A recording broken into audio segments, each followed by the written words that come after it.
The 910 Comedy Podcast Network.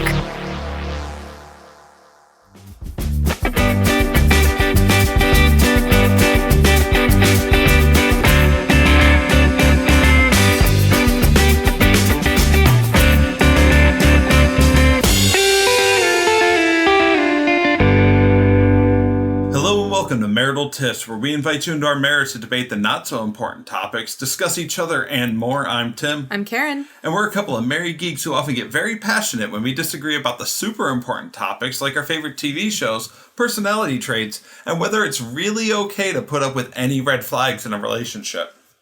Maybe like a yellow flag. Yellow flags are okay, but no red? Yeah. I know I don't have any red flags. Oh, no. Neither do you, darling. So. That's fair. So how are you doing this week? I'm good. I have a new phone, which was kind of forced upon me against my will because I smashed my old one into the door.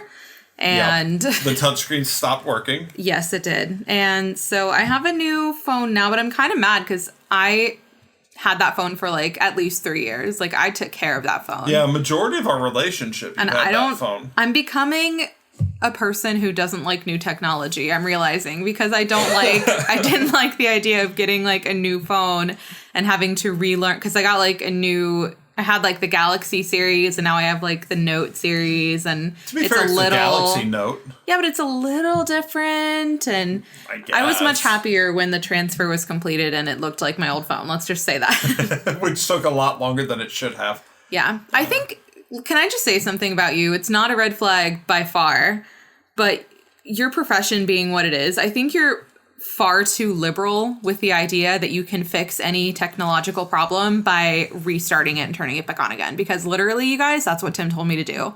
I was like on Facebook Messenger on my laptop. I was like, oh my God, I smashed my phone into the door and the touch screen isn't working. He was like, maybe you should just turn it off and turn it back on again. Like that's going to make any difference to the touch screen's ability to work. You never know. Yeah. You'd be surprised how often that works. I mean, IT guys, there are other solutions. But that's always the best one. It didn't work. You know what worked? Buying a new one. Yeah, nothing was going to work. I didn't want to. But yeah, that's, first world problems, right? Like having to deal with my new phone. How are you? I'm good. I've had a couple of appearances guesting on other podcasts this week, which was fun. One where I got to argue about my Browns, and the other where I got to discuss Weird Al. Shout out to What the Game Means to Me and the Beard Al podcast. Thanks for having me on. Beard Al, combining craft beer and Weird Al. I love it. You had your best friend in town this weekend. I did. It was so fun. And I got to spend the weekend watching sports because baseball is back. Yay, for both of us. So it's been a pretty good week, I think. Perfect timing, to be honest. Yeah. Because you would have been away from me anyway. Right. You just didn't have to break it to me quite so harshly, and knowing that my friend was coming. Like, you were just like, yeah, she's coming this weekend. And I was like, oh, well, that works out. Yeah. So it just, sometimes things just work out. Yeah. So this week, I think I'll introduce what we're doing this week. Oh, wow. Okay. We're playing a nerdy card game called Superfight. Now, real quick, the object of this game is that we both have character cards and ability cards, and we're trying to build our ultimate fighter and then argue who would win. And it's completely ridiculous stuff, as you'll find out. But we're going to let, I think, the listeners decide who wins in these fights. Okay. That's fair. So you're going to hear us play our cards, and we'll obviously describe what we're playing. And then we're going to argue who's going to win in a fight. It's literally that game that you played as a kid. Like, who would win? Batman or whoever. But they're not all, like, nerdy characters necessarily. No, but that's what inspired this game, is those childhood arguments. I'm sure that someone was just sitting around one day and was like, what we should do? We should turn our arguments we have all the time into this board game. It's like, who would win? Thor or the Power Rangers? Well, yeah. Thor would win, but what if the Power Rangers had the Megazord? So it's a little bit like Cards Against Humanity in that we are limited by the selections that we have in our hand. So there's a character and there's also like a classifier, something about them. An that ability also, or something that changes them, something. Yeah. So basically there's two aspects to the person or situation that we're arguing. So why don't you go ahead and play your first one? All right. Well, I've got mine. Okay. Do you have yours? Yes. All right. Let's put them down. Okay.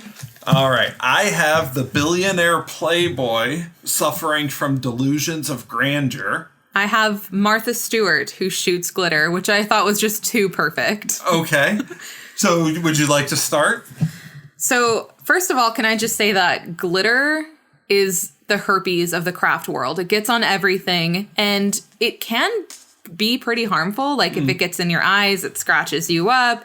And not only that, but it's just, frankly, it's just annoying. Like, have you ever been glitter bombed? You know, like you don't want to do anything else after you've been glitter bombed. You are just annoyed. I haven't, but I'm not inviting people to do it to me either. Yeah, please don't glitter bomb us because it's very, very annoying, as you can tell. I basically have Batman.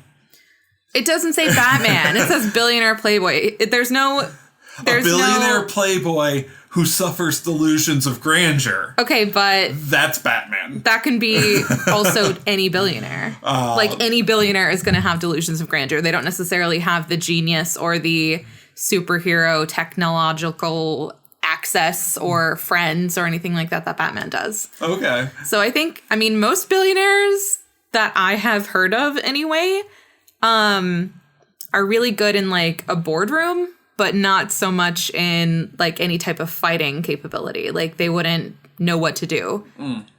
I would actually argue that the Billionaire Playboy, because of his delusions of grandeur, has the ability to buy whatever he thinks he would need to win. What's he going to buy that's going to protect him from the glitter being shot at him? He can't bring in his maid to like all billionaires have. A leaf blower's not going to do anything for glitter. It's going to blow right back on Martha Stewart. It will not. Trust me. Like clearly you haven't played with glitter that much. I don't. But it'll blow away some of it, but a lot of it is going to And also, where's Martha Stewart shooting this glitter from? What do you mean? Because it doesn't say, like, she's got a gun that shoots glitter. So is it, like, just coming out of her hands? I kind of imagined it, like, a la Spider-Man. You know? Okay. She, like, shoots it out of her wrists, basically. Fabulous. That's kind of what I envisioned. So, yeah, pretty much, like, at command, she can just go ahead and just annoy someone with the glitter. And also, it gets in your eye and it's, like, painful. That's fair. I definitely think that the Billionaire Playboy would be suffering the effects of Martha Stewart's glitter longer. Mm-hmm. But I think the Billionaire Playboy is going to win because he's going to be able to buy whatever toys he wants. I think I'm arguing the literal card in front of me, and you're arguing the like theory that he could have some tools to help him. But your card just says Billionaire Playboy suffering from delusions of grandeur. It says nothing about his actual weapons or abilities. Okay, let's move on. Don't forget to draw two more. Okay. And looking at this, what's your next one gonna be? I am going to go with these two.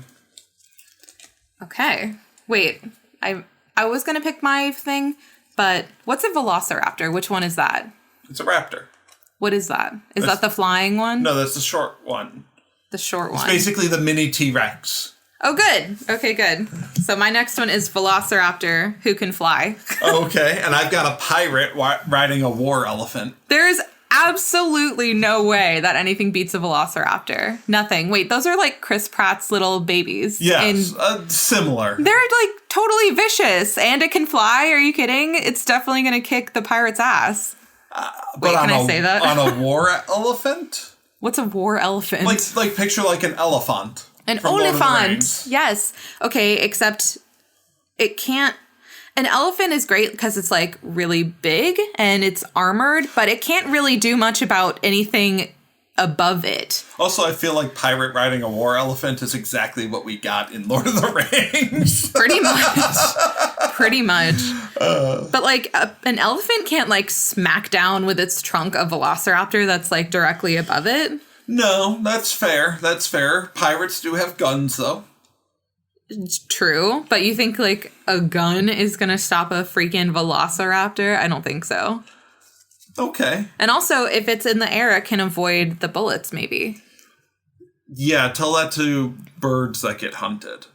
Okay, fair. But I do think that, you know, an elephant being really big is super great, but you take like the viciousness of a Velociraptor and the hunting capabilities of a Velociraptor and then add in their ability to fly, that seems pretty indestructible to me. But does the viciousness of the Velociraptor outweigh the strength of an elephant's skin? I actually don't know. Is it super strong? I don't think it can be. I mean, they were hunted. Like elephants are thick-skinned. Yeah, but they've been isn't hunted. Isn't that where we get the term thick-skinned? I don't know, actually. They were easily hunted, though, by poachers. Yeah, with bullets. Yeah, and other things, too. I mean, before bullets were really super common. 1,200 arrows from Legolas. But still only counts as one. Their skin certainly is not impenetrable, and if a dinosaur's like hunting abilities are to be believed, then their teeth are definitely sharp enough to cut through other animals' skin that they hunt. Yeah, weren't like big, thick-skinned animals a thing back in the days when Velociraptors it's possible. So, it's possible. I mean, they gotta eat. All right, well, let's move on to our next one here. I think this is going to end up being one that I concede because I don't like mine at all. You want to pick a new one? No, we can keep going with it. Okay. We're going to go with these two. Well, I want to know what you put down before I put. No, you don't get to tailor yours to what I did. Go ahead. No, go play get yours ready. Ugh, I hate all of mine too. Okay, so maybe we'll just have like a throwaway round. Okay. What you got? All right. What? Oh, excuse me. Because I got mine. You go first. Right. We'll go at the same time. I have a polar bear that is 6 inches tall. And I have a TRex that throws fireballs. How do I keep getting the dinosaurs? I don't know. The thing that I would say is that polar bears can be kind of vicious, and the fact that he's 6 inches tall might put him out of reach of the Tyrannosaurus Rex. Okay. Because he's definitely not grabbing him with his arms. Yeah. And reaching that far down might throw that dinosaur off balance. Well, I think I would agree, except for the fact that there's the aspect that the T-Rex is throwing fireballs, which definitely have a bigger reach than, you know, like a slow or fast animal, because it's just like fire in the air. Right. Like, and it can reach a larger area and have a bigger impact than than just like a foot stomping around. So I think a 6-inch polar bear definitely is like toast. Depends against on if the fireball. Seen, like if he can't see them. Why wouldn't he be able to see it? Because it's only 6 inches. Yeah, but a T-Rex is tall. It has to be able to see things on the ground moving to be able to hunt. Especially not having long arms. Okay. Tim concedes on that one. Here's a good one. Ay. Okay. I have a demon floating down on a parachute. I have a Mafia Don who has an invisible jet. Okay. Well, demons have supernatural abilities. So what you gonna do about it? But what ability do they have? There's different demons according to whatever lore you're listening to. Okay, at the very least, you can assume some form of telekinesis, like the ability to move objects. Not necessarily. Name one aspect in which a demon doesn't have that. I mean, does like Satan have? Is he a demon? I don't know. Like, does I'm thinking more like Supernatural or Buffy or anything with a demon. Usually has some sort of like basically force ability. I mean, not necessarily, because if you're looking at like the Buffy realm, they classify really anything like vampires to be a demon, and a vampire certainly doesn't have that. So, and also supernatural as well. Like demons don't, I mean, it's like a pretty broad term, so it's not necessarily going to be something that's going to have something like you can move it around with your mind. Okay. But it might just be like an evil little thing who just wants chaos and that's it. It's still like, going to be more powerful than your Mafia Don. They're like tough guys. I don't know. And they have an invisible jet. Come on. Yeah, but does that make them invisible? I mean... It doesn't for Wonder Woman. That's what I'm saying. Like, one would assume that there's parts inside of a jet. It's not just the outer skin, but the parts aren't visible. So if you could take that logic and apply it to anybody entering the jet, also becomes invisible. I mean, that's not how it works for Wonder Woman.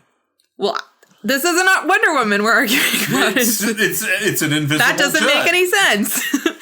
All the parts of the jet don't become visible. It's not like only the outer layer is invisible and you can see like little seats floating around in the sky or anything. All of that's invisible. So why wouldn't the people be invisible too? Demon's still going to have more power than your Mafia Don. It depends on the demon. Any demon. No, not necessarily. What's your demon? What's a vampire going to do against someone with an invisible jet? Because they can only come out at night. And if you add the aspect of height, having the higher ground, and invisibility, then... I'm on a parachute! Well, I'm in the air too, so I can shoot you down in my jet. So the higher ground goes away. So I can shoot you down in the jet. How do you know the jet has bullets? I'm a Mafia Don. I have it. You're extrapolating information now. So are you. Next one. Let's do All the next right, one. moving on. I don't like any of these. I'm picking a new one. I don't care. Okay. I'm ready when you are. Okay. What you got? Okay. Ultimate fighting champion riding a battle cat. I got vampire throwing antiques. That's probably what they're good at anyway, because they're accustomed to a lot of objects. Yeah. Yeah, I'm going with the vampire, and here's why. The vampire has more power than the ultimate fighting champion. Case in point, Buffy is a trained fighter, probably on par, if not more so, than an ultimate fighting champion. Mm-hmm. But still, the vampires have put up a good fight. Yeah, but they haven't won against her. Yeah, but they're not chosen. And they have won multiple times. How? How many times has Buffy died? Okay, that's a separate argument, first of all. One of them wasn't even because of vampires. Fair, Thank you very much. The first one was. Whatever. But if you look at... Buffy's got the projectiles of throwing antiques. So what, you're throwing like a freaking tea kettle at something and you think that's going to matter against an ultimate fighting champion riding a battle cat? Yes. To me, a battle cat is like a freaking saber-toothed tiger. No, it's Nox. No, it isn't. Nox is our cat, by the way, our house cat. A battle cat, Tim, is not a house cat. It's like a freaking tiger. It doesn't say a battle tiger. Well, your battle elephant thing didn't say that it was like an Oliphant from Lord of the Rings. I'm giving an example of. Well, I'm giving an example too. Elephant. This is a battle cat. It's like a tiger or a lion or something crazy strong. Or a bear? No, a bear's not a cat. You said lion and tiger. But oh my. A vampire certainly cannot go up against. Like, why do you think that vampires who try to like, drink blood of the animals and not humans, why do you think they go for like freaking raccoons and rabbits and stuff and they don't go for tigers because they can't overpower them? So even if you take the ultimate fighting champion out of it completely, they're not going to go up against a battle cat. Yes, they will. Because a freaking tiger isn't going to care about like a cup being thrown at them or something like that. Vampires are going to go up against demons. They're gonna kick the rear of your little battle cat. Don't say little battle cat. You're making assumptions too. I think it's a big cat. I'm sorry. It's just not going to happen. I'm going to go with these two that I just drew. Okay, go ahead. I've got Darth Vader, who shoots bees from his mouth. I have Barney, who shoots poison darts from his nose. I assume that's the dinosaur. Yes. Again with the dinosaur. Yes, but this one doesn't have, the T-Rex ability because he's fluffy and loves me. Exactly. What he has is the disarming ability of being a beloved children's character, and then suddenly you get up close to him to hug him, and he's gonna shoot you with his...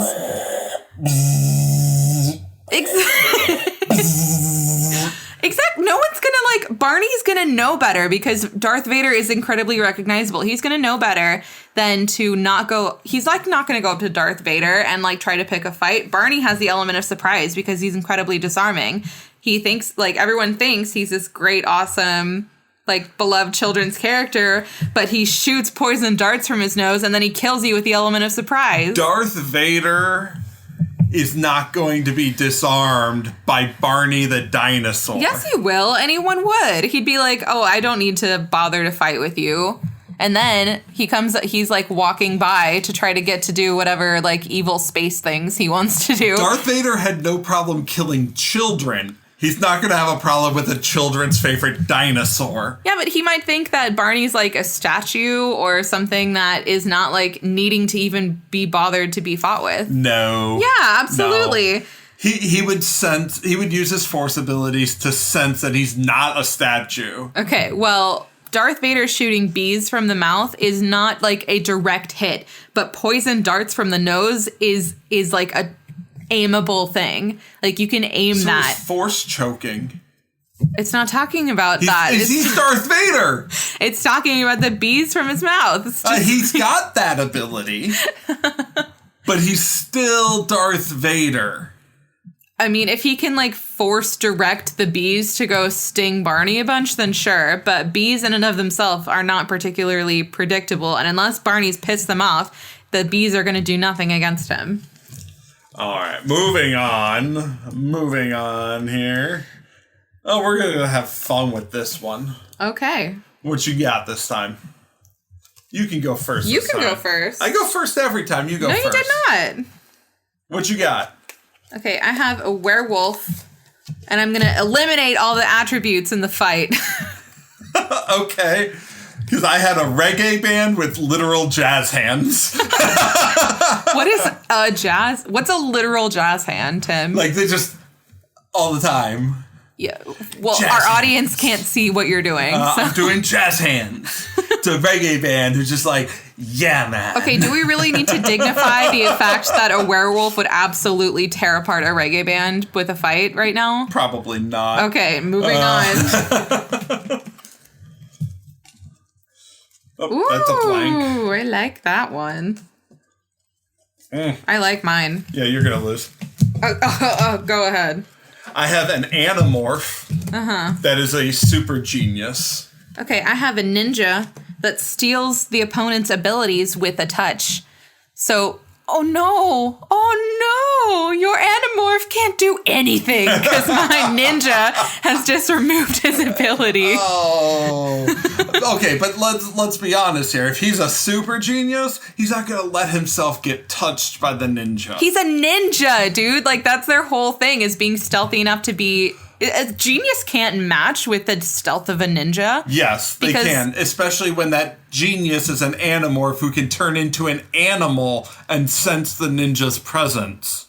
But are we talking about your Anamorph being a person or being an animal by the time they enter this disagreement they're having? At any point, an Anamorph can morph into their animal. Right, but I'm saying, they enter the field of battle. Are they an animal or are they a person at that point? I know that I understand that they can turn into either one, but when they ding, ding, ding, it opens the curtains, it's time to fight. Are they a person or are they an animal? He's a super genius, so he's going to be whatever he needs to be. He doesn't know who he's fighting against necessarily, and even if he does, a ninja is so stealthy and able to be needing to do whatever he can in a fight to win. All the more reason for him to turn into the animal and get the sense.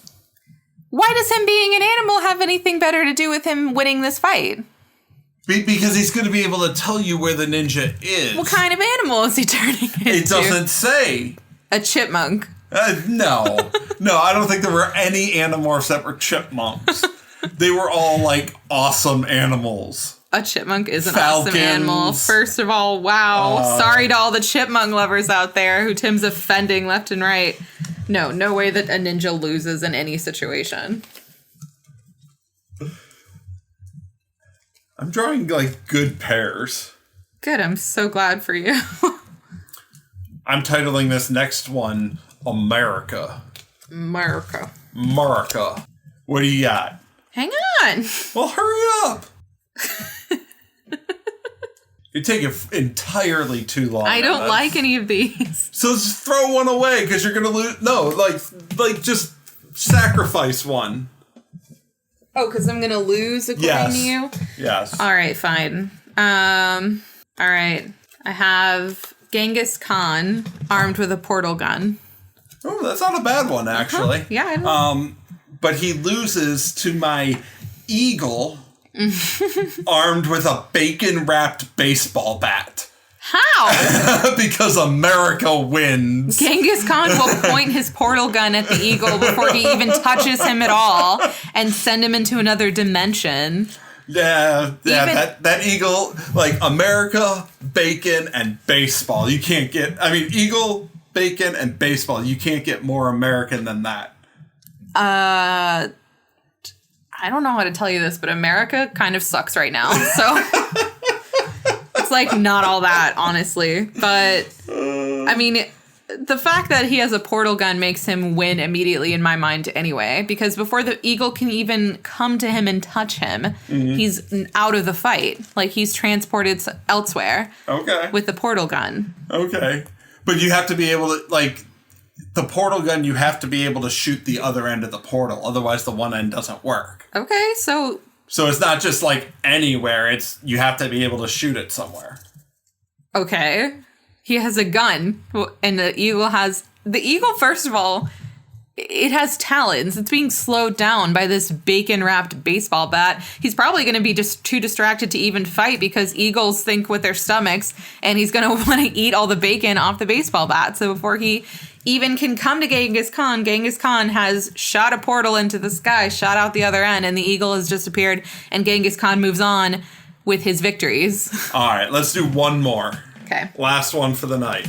Oh, thank goodness. We have to do this episode again sometime, though, because this is fun. We should have some guests on and play this with us. Yes. I don't know who this is. Who this person is. MacGyver? You don't... I want a divorce. Who is that? You don't know who MacGyver is? No. Richard Dean Anderson? I don't know who that is either. Well, Jack O'Neill from Stargate SG-1. I don't know who that is either. You know who it is. That he can, basically, make anything he needs out of whatever he's got. Usually a paper clip and chewing gum. Is that the guy with the bomb? No, that's MacGruber. Well, MacGruber was a parody of MacGyver. Oh, okay. Hence the similarity of the names. So I adjacently know who MacGyver is, but that's not who I'm playing. Okay. And I'm absolutely going to win because I have an invisible Hulk.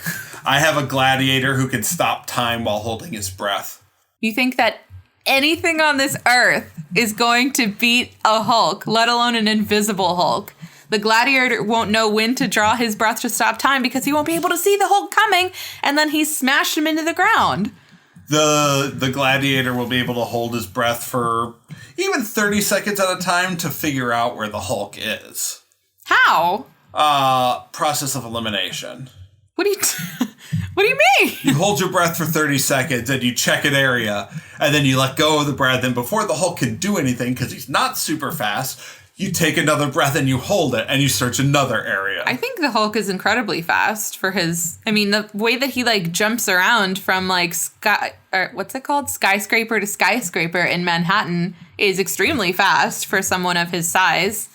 That's more of a correlation of his size. Okay, exactly. So by the time that the time has resumed, the Hulk could be... the gladiator has... so eloquently excluded this area from the possibilities of where the Hulk is located. But the Hulk is in an entirely new area because of his size and ability to jump and run and all of those things. And, knock over trees and be able to give away where he's at, even if he is invisible. I mean, the Hulk is not exactly a precise moving creature. I mean, he's not graceful, certainly, but by the time that the gladiator could, the Hulk will arrive to him at some point. And, the gladiator will stand no chance by the time the Hulk gets to him. Absolutely none. Even if the gladiator's doing this, every time he relaxes his breath, the Hulk moves closer and closer. And then he's there, and it's like, oh, sorry, gladiator, you're smashed into the ground. All right. Well, that'll do it for this episode of Marital Tiffs. Were you guys playing along with us? I want to know what you think about like who won, or if you have any additional thoughts that we didn't. And we'll do our best to post the pictures of these matchups up on our page so that you can see them. Yeah, I really want to know what you guys think. Maybe for fun, we'll like post a few that we didn't discuss tonight, and you just guys let people. Yeah, you guys can talk about who you think, and we'll weigh into like who we think would win among the matchups that we choose. Yeah.